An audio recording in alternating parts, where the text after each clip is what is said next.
et bienvenue dans l'interview. Aujourd'hui, je reçois David Weitzman. Bonjour.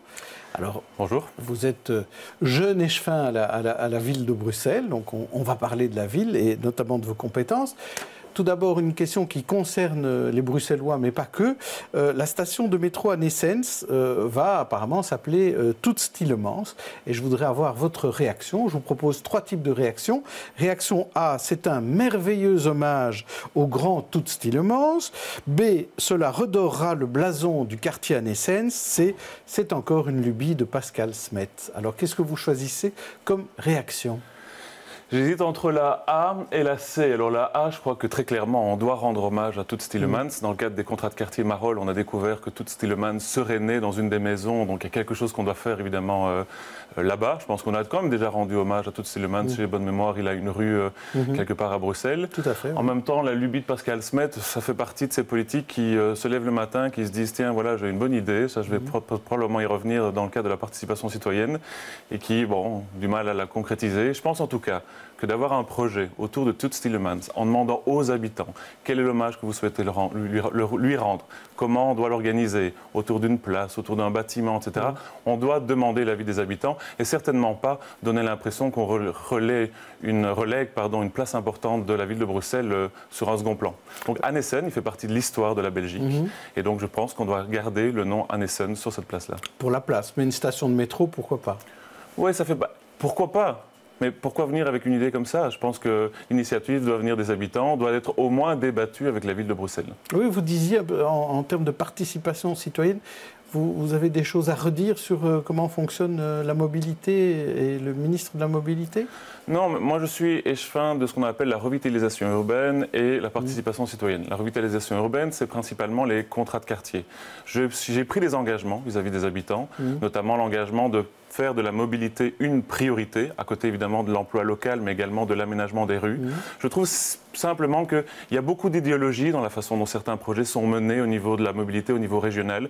Si on prend l'avenue Franklin-Roosevelt, si on prend le boulevard de la Petite Ceinture, pour lequel on a dû rendre un avis positif, mais très conditionné, si on prend d'autres enjeux comme le rond-point Schuman, il y a moyen de suivre les priorités du gouvernement bruxellois que je soutiens, c'est-à-dire rendre de l'espace public aux habitants, sécuriser davantage et créer davantage de pistes cyclables, mais il y a moyen de faire ça sans forcément créer de la congestion routière, sans forcément s'opposer aux voitures, dans un cadre d'une réflexion plus globale. Et ça, si on prend point par point, si on prend dossier par dossier, il y a moyen d'organiser la mobilité de façon plus globale. Je sais que Pascal Smet, ce qu'il souhaite faire, c'est faire du modal shift, c'est-à-dire encourager les Bruxelloises et les Bruxellois à prendre davantage les transports en commun.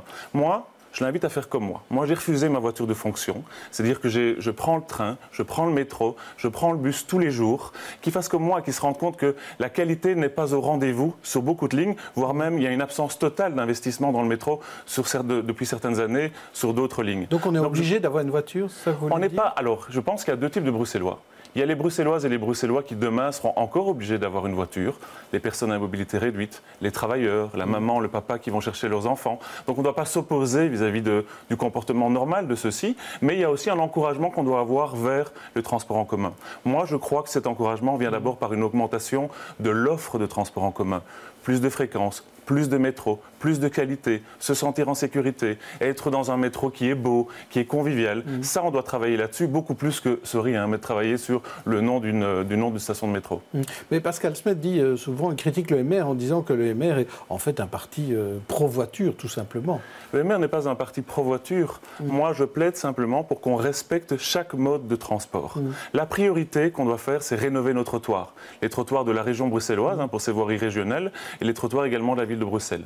Ensuite, on doit encourager les gens à prendre davantage le vélo. Moi, je montre l'exemple. Tous les jours, je prends le vélo, je prends les transports en commun. On doit sécuriser davantage. Mais ce qu'on doit faire aussi, c'est comprendre qu'il y a des habitants qui ont besoin de la voiture.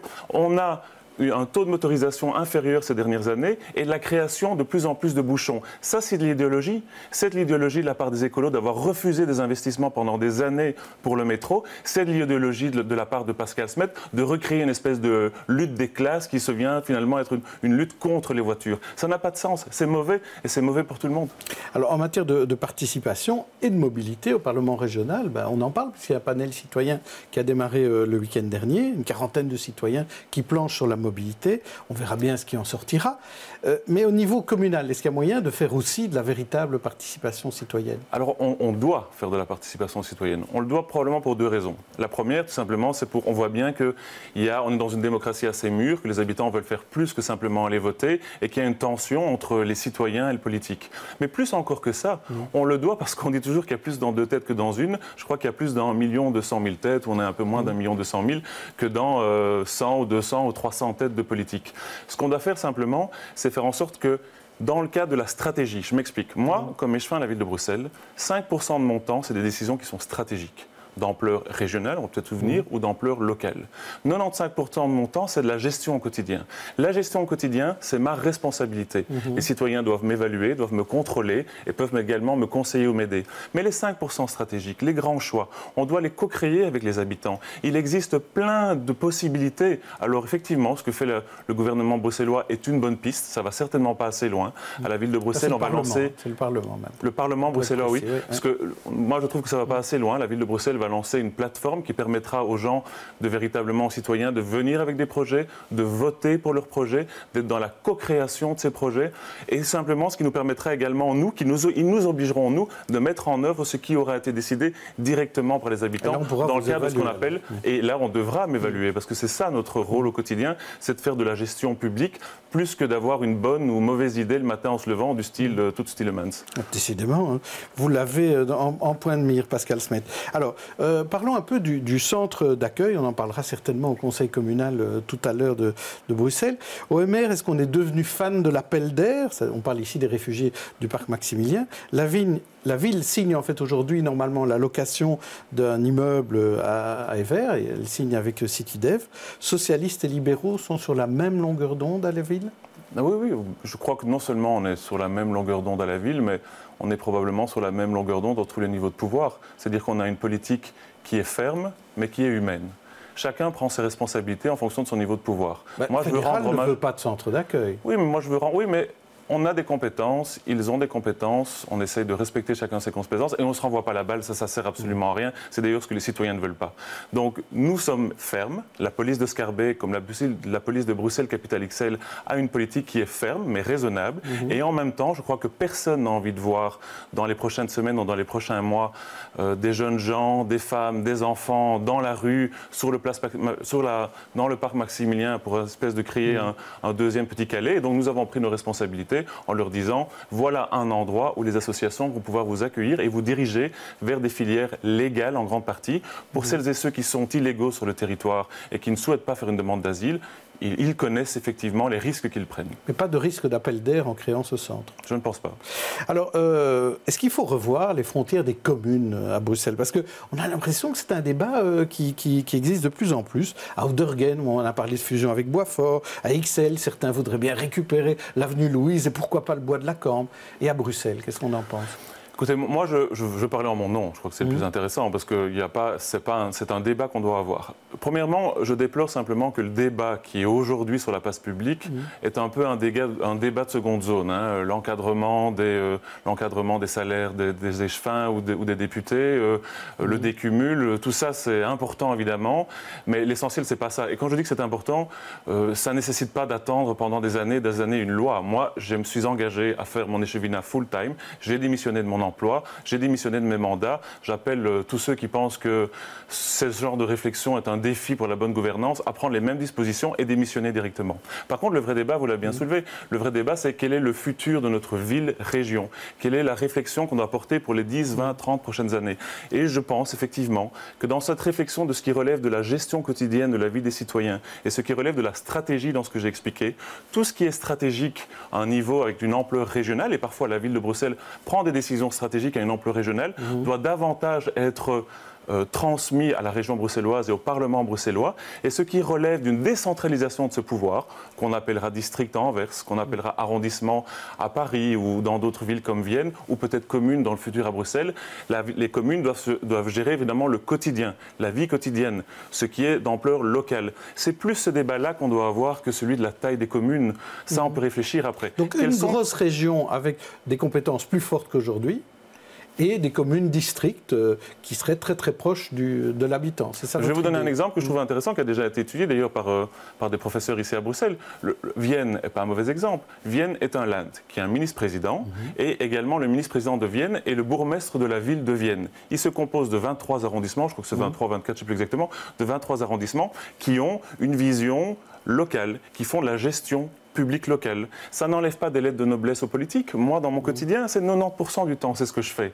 Mais tout ce qui est stratégie et d'ampleur régionale, évidemment, pour avoir une vision sur le long terme, on doit l'avoir au niveau du Parlement. Et une des raisons pour lesquelles j'insiste tellement, c'est que le système actuel, cette espèce de lasagne institutionnelle avec ses 4 parlements et ses 19 communes, font en sorte finalement que les citoyens eux-mêmes n'arrivent pas justement à participer.